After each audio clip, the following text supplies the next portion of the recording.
Lo que vamos a hacer, vamos a dar un repaso de las expresiones booleanas, particularmente de la teoría de pruebas. Y hasta el momento lo que hemos estado haciendo es definiendo axiomáticamente los operadores de equivalencia, negación, y las constantes de false y true, y el operador de inequivalencia. Entonces, dimos los axiomas que definían a estos operadores y además aprendimos a utilizar, haciendo uso de las reglas de inferencia, a demostrar algunas de las propiedades de estos operadores. Entonces, ¿qué es lo que vamos a hacer hoy? Hoy vamos a dar un repaso de las pruebas que hicimos y los axiomas que aprendimos la clase pasada y vamos a estudiar dos nuevos operadores, el operador de disyunción y el operador de conjunción. De la misma manera que estudiamos los otros operadores. Primero vamos a ver cuáles son los axiomas que definen las propiedades de estos operadores y luego vamos a ver teoremas y para cada uno de estos teoremas vamos a hacer una demostración y después vamos a hacer ejercicios. Entonces esa va a ser nuestra agenda hoy. Entonces, bueno, empecemos. ¿Qué hicimos la clase pasada? En la clase pasada, primero estuvimos recordando lo que era un sistema formal, qué significaba el componente de sistema formal, el componente de semántica formal de ese sistema formal. Aprendimos a modelar lenguaje natural haciendo uso del lenguaje de las expresiones booleanas y repasamos nuestras reglas de inferencia. Nosotros empezamos el curso estudiando reglas de inferencia. Y estas reglas de inferencia se basaban primero en la operación de sustitución, después en la propiedad de transitividad del operador de igualdad. Vimos cómo esa propiedad de transitividad se seguía manteniendo con el operador de equivalencia y aprendimos cómo la regla de inferencia de Leibniz también la podíamos explicar en las reglas, a las expresiones del sistema formal de las expresiones booleanas. Entonces, básicamente, repasamos nuestras reglas de inferencia, pero ahora para el sistema de las expresiones booleanas. Además, aprendimos la axiomática que define las propiedades del operador de equivalencia y de la constante true, como también los axiomas que definen a la negación, la inequivalencia y el false. Y vimos un conjunto de teoremas que caracterizaban a estos operadores. Y eso básicamente fue nuestra clase de la semana pasada. Hoy lo que vamos a ver, vamos a dar un breve repaso de estos axiomas. Acuérdense que realmente la idea es que todos estos axiomas nosotros los vamos a ir usando a lo largo de nuestras demostraciones en todo el curso y cada uno de ellos nos va a servir para probar las propiedades de los nuevos operadores que estamos definiendo. Entonces empezamos definiendo que la equivalencia era un operador asociativo, después que la equivalencia era un operador simétrico y vimos cuál era la identidad de la equivalencia. Y la identidad de la equivalencia nos dice que cualquier variable o cualquier expresión Q equivalente a Q, eso es equivalente a true. Después aprendimos que la constante true, podemos demostrar que true es un teorema y eso se puede demostrar haciendo uso de nuestras tres reglas de inferencia y estos tres axiomas que definimos la clase pasada, así como también que la equivalencia es un operador reflexivo. Entonces, haciendo uso de estos tres axiomas pudimos demostrar estos dos teoremas y eso lo hicimos la clase pasada y utilizamos como que diferentes métodos para poder hacer las demostraciones. Después vimos que hay un teorema, un axioma que nos permite definir el false en función de la negación del true.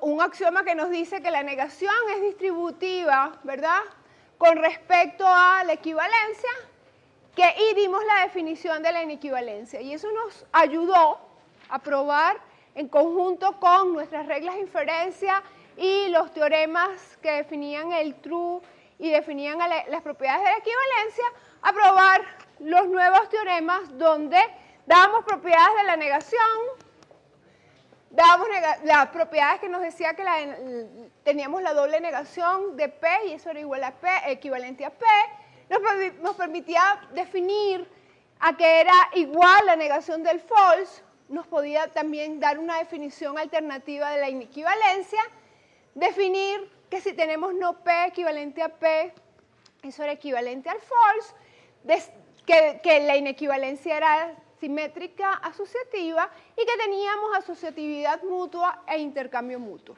Y con esto terminamos nuestra clase anterior. Básicamente, estudiando estos teoremas, viendo el significado de estos teoremas y aprendimos a demostrarlo. ¿Por qué? Aprendimos los métodos de prueba. Y los métodos de prueba, ¿qué nos decían? Que si nosotros queríamos probar una expresión P, entonces vimos método de prueba 1, y el método de prueba 1 lo que nos decía para probar que P es un teorema, entonces básicamente, ¿qué hacíamos? Partir de P y alcanzar Q aplicando reglas de inferencia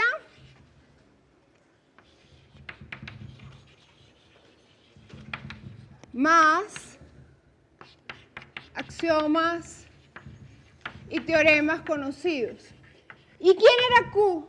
Q es un teorema o un axioma Q, ¿verdad? Donde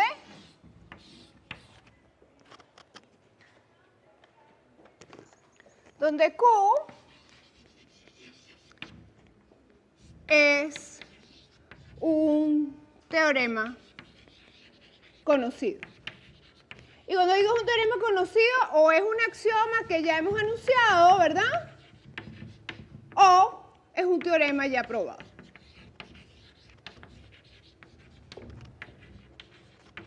Y entonces este fue nuestro primer método de prueba con el que trabajamos la clase pasada. Nuestro segundo método de prueba, vamos a resaltarlo, también pudimos haber ser partido, ¿verdad? Es equivalente, pudiera haber partido de Q y alcanzar P, donde Q era un teorema ya conocido. Y nuestro segundo método de prueba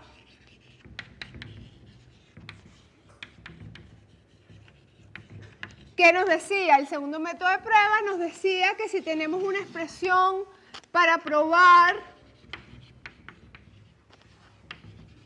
que P equivalente a Q es un teorema, entonces que si partir de P y alcanzar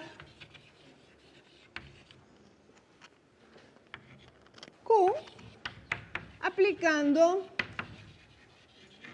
reglas de inferencia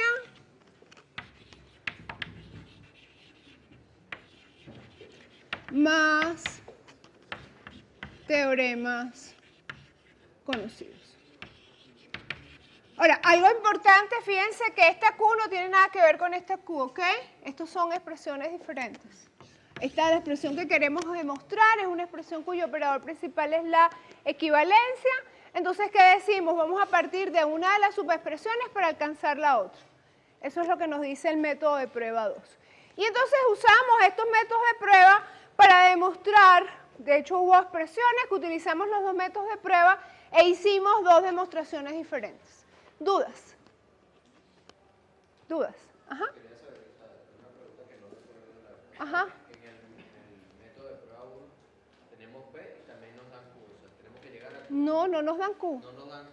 No, no, no. O sea, Q es simplemente un axioma, un teorema que ya te demostramos. Claro, nosotros hicimos unas demostraciones donde realmente lo que tú quieres demostrar es P.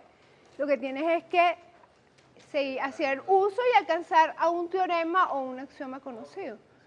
Es diferente que realmente este método de prueba. En este método de prueba lo que quieres demostrar es que P es equivalente a Q.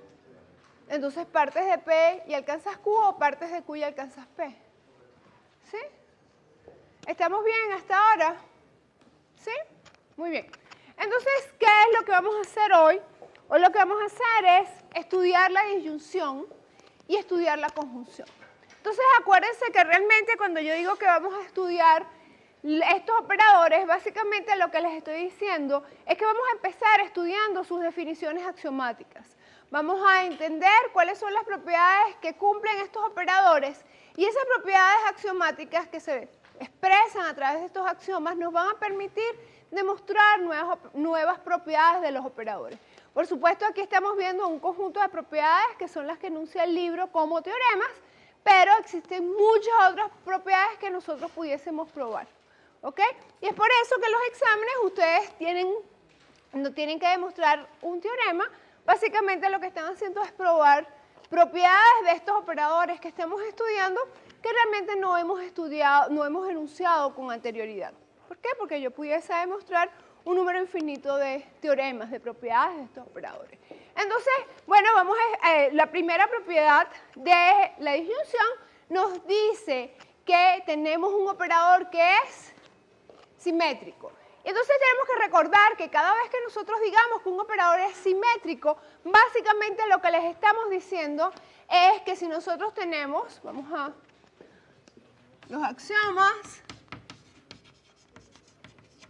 nosotros lo que estamos diciendo con nuestro primer axioma, que es el 324, que tenemos una simetría de la disyunción. Y eso no es más que decir que si yo tengo P o Q, eso es equivalente a colocar Q o P. ¿Bien? Después sabemos que nuestro operador de disyunción además es un operador asociativo. Cuando hablamos de asociatividad, recuerden, estamos hablando, y este es el 325, asociatividad. Lo único que nos está diciendo es que yo puedo, dado tres operandos que están conectados con el operador de disyunción, decir que nosotros tenemos esta agrupación es equivalente a tener esta agrupación.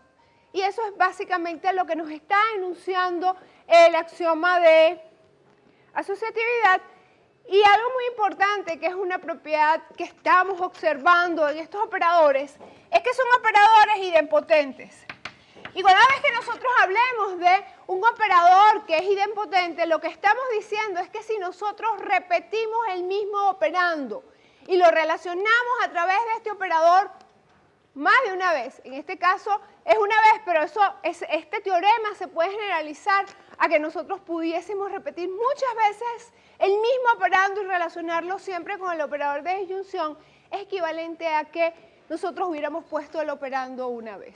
Eso quiere decir, ¿verdad? Idempotencia, cuando lo escribimos, idempotencia de la disyunción, no es más que, fíjense que si yo tengo el mismo operando P y lo asocio con la disyunción, es equivalente a que hubiera puesto únicamente P. ¿Okay?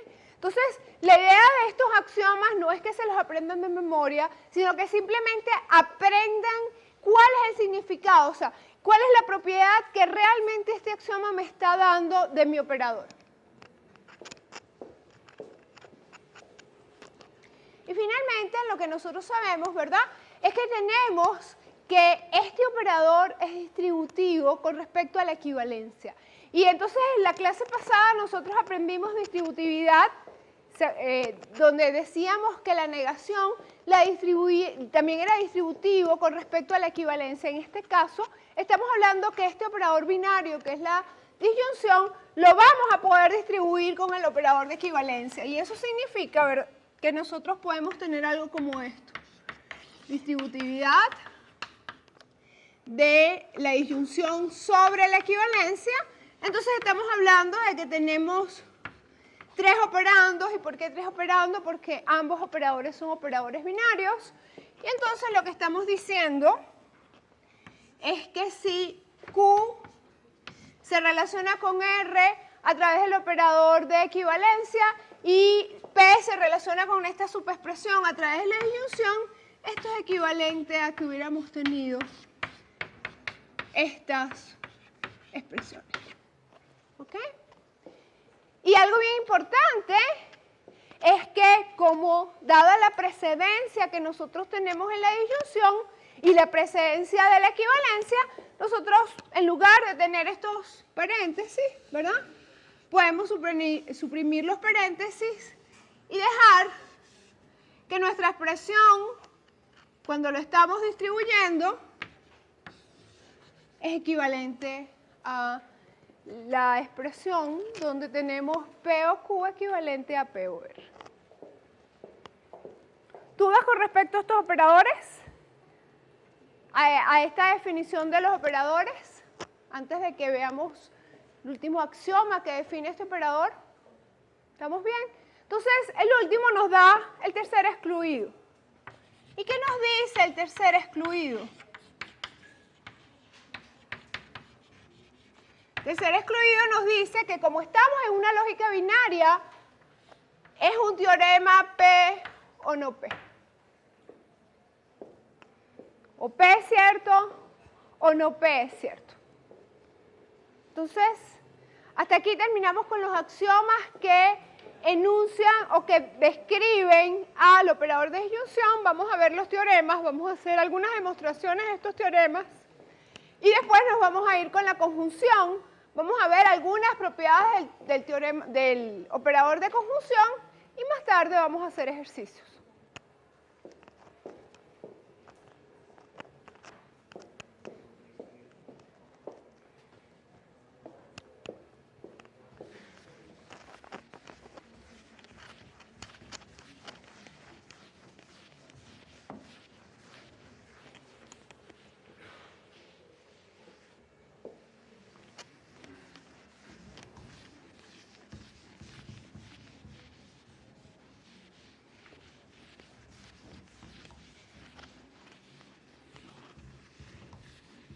Entonces empecemos. Lo primero que nos dice este teorema de la disyunción es que existe un elemento que es el cero con respecto a la operación de disyunción. ¿Qué significa que nosotros tengamos un cero? Lo que significa, ¿verdad?, es que cuando nosotros operemos con esa constante, con ese elemento, con cualquier expresión, siempre nos va a dar esa constante. ¿Bien? Entonces, básicamente lo que estamos diciendo, independientemente de quién sea P, siempre que yo agarre P y lo opere con este elemento que es el cero de la disyunción, siempre me va a dar ese elemento. Entonces vamos a probar que realmente el true es el cero de la disyunción. Esto se reduce a probar que si nosotros tenemos cualquier expresión o true, es equivalente a true. Entonces, ¿cómo hacemos esta demostración? Fíjate, el que me preguntó hace un rato por el método de prueba. Cuando tú me preguntabas por el método de prueba, ¿qué me estabas diciendo?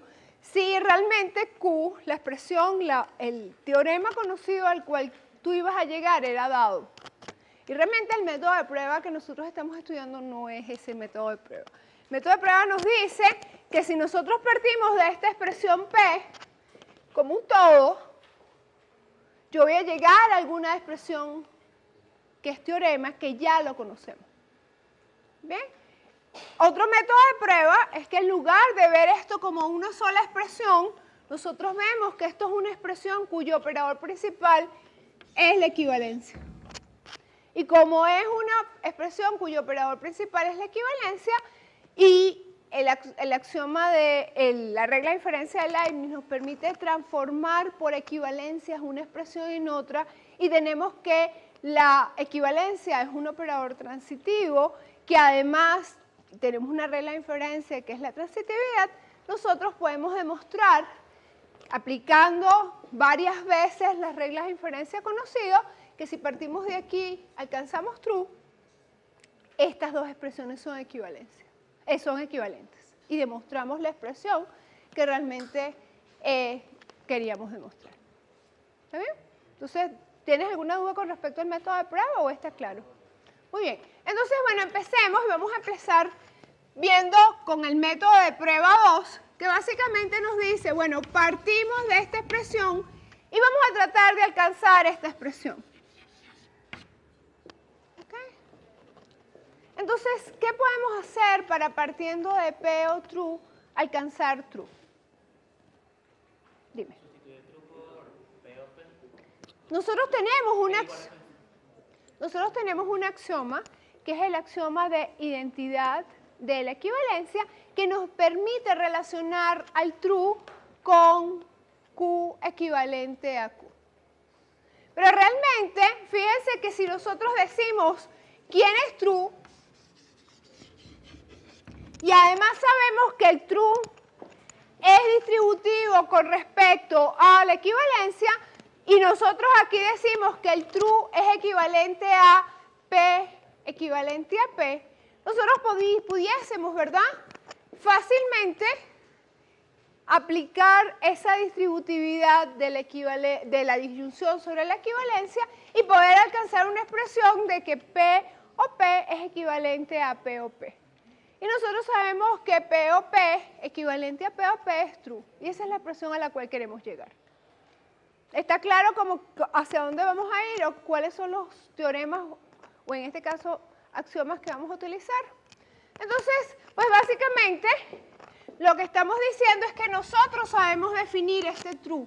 Y este true se define porque tenemos el axioma 3.3, que es el axioma de identidad de la equivalencia, que nos dice que true es equivalente a Q equivalente a Q. ¿Ok? Y básicamente aquí pudiésemos aplicar esta expresión, ¿verdad? O sencillamente podemos aplicar esto, ¿verdad? Y nos queda que ¿quién es E?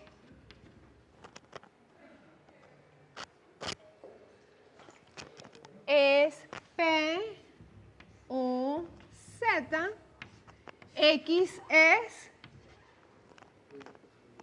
true y Y es Q equivalente a Q. Entonces, ¿qué nos queda en esta expresión? P o Q equivalente a Q. Ahora sabemos que la disyunción es distributiva con respecto a la equivalencia. ¿Y eso qué nos está diciendo?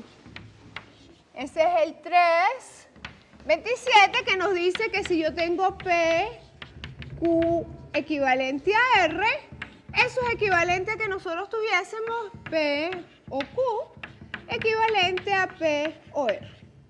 Ahora, ¿cuáles son nuestras sustituciones? R por Q. Bien. ¿Y quién es E? Z. Recuérdense que lo que estamos haciendo es transformando esta expresión en otra expresión. ¿Quién es X en este caso? P o Q equivalente a Q. ¿Y quién es Y? P o Q equivalente P o Q. Entonces, el haber aplicado el teorema de distributividad de la disyunción sobre la equivalencia, lo que nos permite obtener es esta expresión.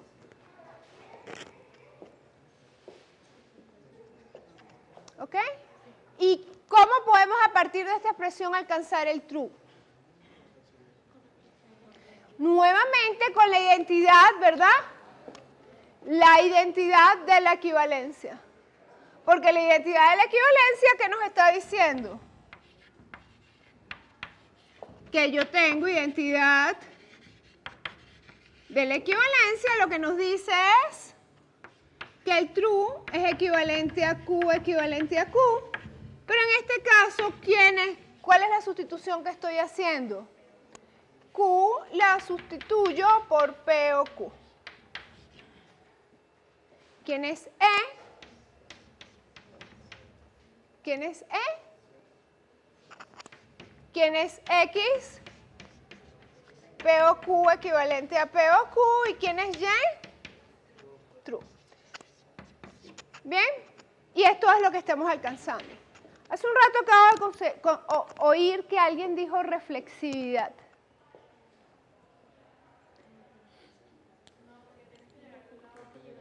Acuérdense que nosotros estamos usando el método de prueba que nosotros lo que queremos es a partir de esta expresión, queremos alcanzar por equivalencia a esta expresión. Estamos reescribiendo las expresiones y tuvimos 3 aplicaciones de Leibniz, donde en 2 de las 3 aplicamos la regla de inferencia de sustitución que nos permitió sustituir un teorema y decir que la sustitución de un teorema era otro teorema. Y finalmente, la regla de inferencia de transitividad para decir que nosotros podemos decir que estas dos expresiones son equivalentes. Y eso es lo que realmente nosotros estamos tratando de demostrar. ¿Bien? ¿Sí? ¿Dudas? La persona que estaba pensando que íbamos a aplicar reflexividad. No, yo no estaba. Lo que pasa es que lo había pensado completo. Claro, claro. Y tengo una pregunta. Si lo hago completo, si voy a cambiar true. Ahora lo vamos a hacer. Vamos a hacerlo completo ahora. Vamos a terminar con esta demostración, con este método de prueba y vamos a utilizar el otro método de prueba. Dime. Todavía no he empezado el otro método de prueba. No sé, ahora vamos a empezar el otro método de prueba. ¿Dudas con respecto a esta demostración? ¿Estamos bien con esta demostración? ¿Sí? Ok. Entonces, bueno, vamos a empezar con el otro método de prueba. ¿Y qué significa que vamos a utilizar el otro método de prueba? Que ahora vamos a partir PO true equivalente a true y queremos alcanzar un teorema conocido, donde un teorema conocido significa una expresión que es un axioma o un teorema que ya tengamos demostrado. ¿Sí? Entonces, ¿qué vamos a hacer?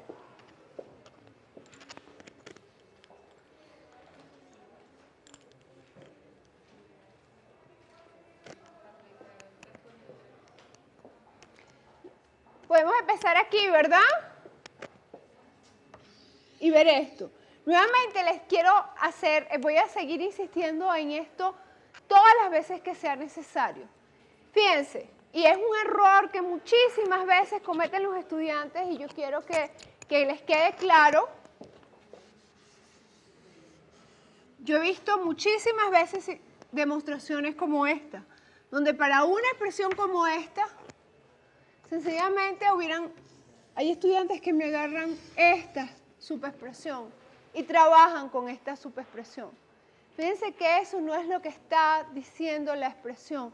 La expresión lo que está diciendo es, ¿cuáles son mis subexpresiones aquí? ¿Cuántas subexpresiones tengo? Tengo la subexpresión P solita, true. Esta es mi otra subexpresión, ¿verdad? Y la subexpresión completa. ¿Ok? True equivalente a true no es una subexpresión. Ok, entonces empecemos a hacer y vamos a ver qué cambia en la demostración por el método 1, si hay algo que esté cambiando. Entonces, nuevamente podemos aplicar la definición de la equivalencia del true. ¿Sí?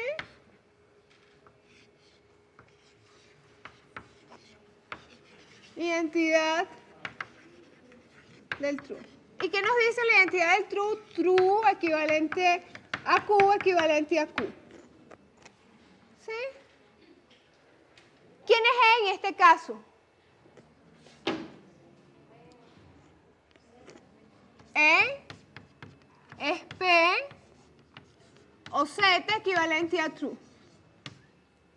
¿Quién es X? True. ¿Y quién es Y?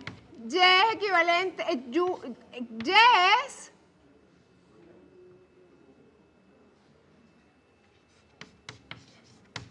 ¿ok? Entonces, ¿qué nos queda? Lo que nos queda es P o Q equivalente a Q equivalente a true.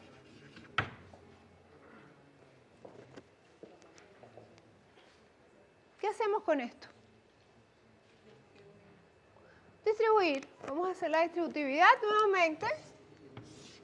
La distributividad, ¿qué nos queda? ¿Cuál es la distributividad? 3.27, que nos dice que el operador de disyunción es distributivo con respecto a la equivalencia, en cuyo caso lo que estamos diciendo es que si tenemos P disyunción Q equivalente a R, eso es equivalente a decir P o Q equivalente a P o R. ¿Ok? ¿Y cuál es la sustitución que estamos aplicando aquí?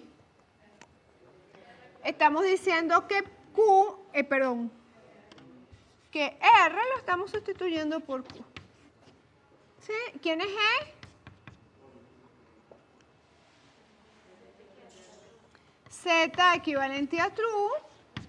¿Quién es X? P o Q equivalente a Q. ¿Y quién es Y? P o Q equivalente a P o Q. Entonces aquí lo que nos queda es esta expresión.